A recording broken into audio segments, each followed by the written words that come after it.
يا صباح الحلويات عليكم، احلى واجمل متابعين في الدنيا. عاملين ايه حبايب قلبي؟ يا رب تكونوا بخير. تعالوا نشوف العظمه دي اتعملت ازاي بخطوات بسيطه وسهله جدا. هقول لكم كل التريكات والتفاصيل، ما تروحوش في حته، تابعوا معايا الفيديو للاخر. ولو اول مره بتشوفيني، انا اماني محمد وقناه اسمها مطبخ كيوي. ما تنسيش تعملي لايك للفيديو وسبسكرايب للقناه عشان توصلك كل فيديوهاتي، وتفعلي زر الجرس عشان يجيلك اشعار بالفيديو. هنا معايا نص كيلو من الكنافة، هنعمل بيه وصفات حلوة قوي هتعجبكم.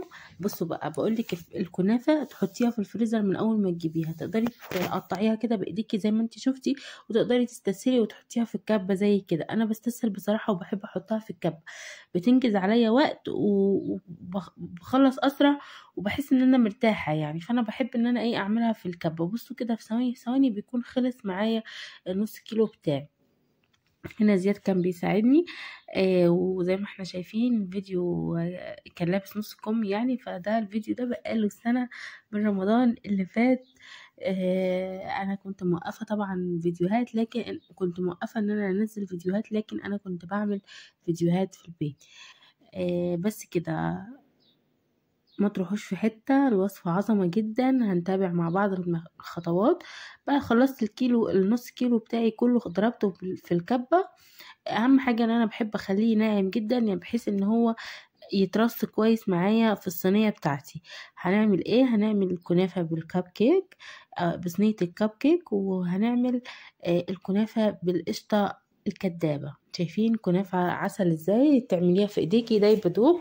دول كده شوية سمنة كانوا عندي في اخر العلبة، وهنا نزلت بكوباية كاملة من السمنة، وبدأت أوزعها كويس قوي على الكنافة.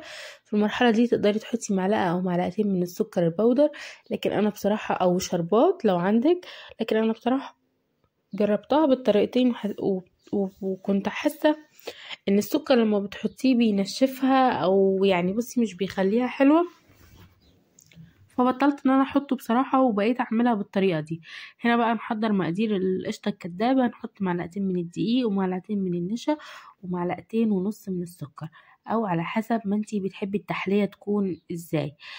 تمام كده. وهروح على النار، معايا لتر من الحليب، رفعه على النار كده، وهبدأ انزل الخلطة بتاعتي دي. هنزل بيها واحدة واحدة بس عشان ما تكلكعش مني ومعرفش اسيطر عليها. انا عايزاها قوامها خفيف وحلو، فبحاول ان انا منزلش عليها بكل مرة واحدة. لا، انا بنزل بمعلقتين معلقتين كده اهو، واقلب كده واشوف القوام بتاعي وصل لايه.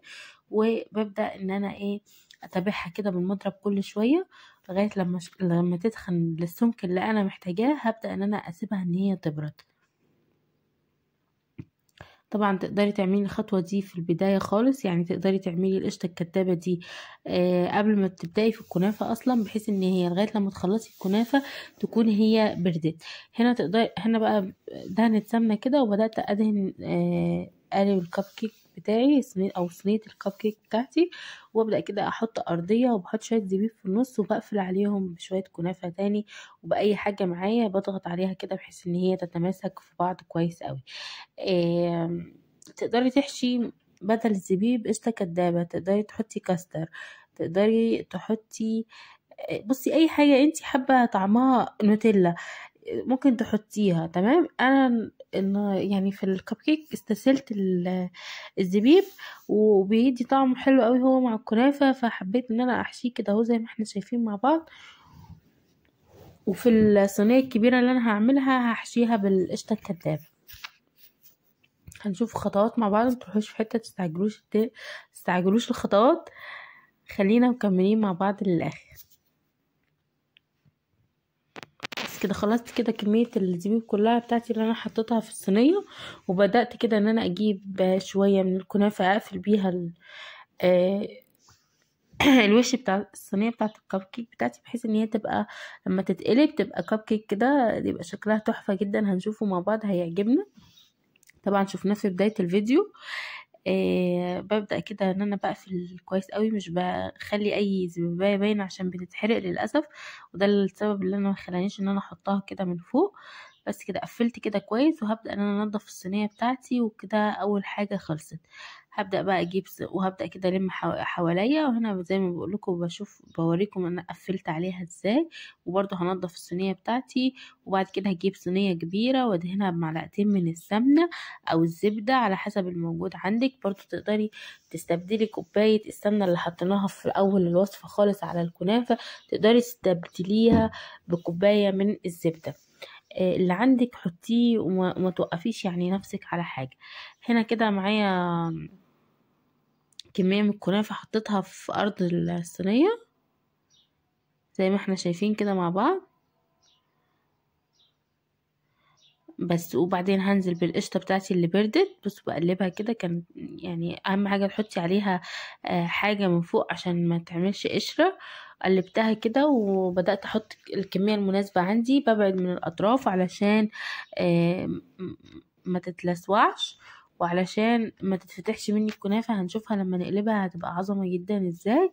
بس كده ببدا ان انا اوزع الكميه اللي انا حطيتها دي كده، وبرده رشيت شويه زبيب كده اهو. وهبدا بقى ان انا ادخلها الفرن هي والكب كيك. كنت عامله في الوصفه كمان صينيه بسبوسه، لكن انا بما اني لسه كنت منزلاها معاكم فما حبيتش ان انا اطول عليكم الفيديو وانزلها تاني. هنا طلع كده الكب كيك بتاعي، وبدات انزل بيه حطيته في طبق، قلبته في طبق، وهنزل بيه في الشربات، وهبدا اقدمه في الصينيه بتاعتي الحلوه دي بتاعت رمضان. كل سنه وانتم طيبين، وحطيت لكم فانوس اهو كده احاول احسسكم باجواء رمضان. كل عام وانتم بخير. ما تنسونيش في اللايك والاشتراك لو لسه متابعيني لغايه هنا. وهنا كده بقلب الصينيه بتاعت الكنافه. بصوا يا سيدي يا سيدي على اللون العظمه. اللون ده بتاخديه ازاي؟ بانك تدهني كميه مناسبه من المادة الدهنية بتاعتك في أرض الصينية، بحيث ان انتي تاخدي اللون اللي انتي محتاجاه. في ممكن كمان تجيبي ألوان طبيعية أو ألوان طعام من عند العطار أو بتاع الحلواني او كده اهو. تجيبي اللون الاورنج وتبقى نفس اللون الكنافه النابلسي. هنبقى نعملها ان شاء الله مع بعض في فيديو تاني، يا رمضان جاي ونعمل حاجات تاني حلوه مع بعض. بس كده بدات ان انا ازين الكب كيك بتاعي، ودي خطوه مش اساسيه لان زي ما احنا شايفين كده الكنافه اتشربت كلها بالصوص الكراميل وصوص التوت. طبعا خطوه مش اساسيه لان الكنافه شربتها. وهنا ببدا ان انا اقطع معاكم كده بالراحه واوريكم الكنافه من جوه شكلها ازاي، عظمه جدا بجد. الوصفه كانت تحفه جدا، جربوها. بصوا شايفين كده طبقه القشطه الكدابه اللي من جوه. بصوا بدوقها كده وبقول لكم يعني يا سيدي على الجمال والحلاوه. هنا كمان البسبوسه بتاعتي شايفين طريه ازاي. يعني بصوا كان يعني البسبوسه عمرها ما تفشل معاكي. برضه هحط لك الفيديو بتاع البسبوسه في صندوق الوصف. صندوق الوصف ده سهم اسود تحت عنوان الفيديو، افتحيه هتلاقي بقيه الفيديوهات بتاعتي بتاعت الحلويات والوصفات بتاعت رمضان، هنزلها لك في صندوق الوصف. بس كده، واشوفكم في فيديو جديد، واسيبكم في امان الله.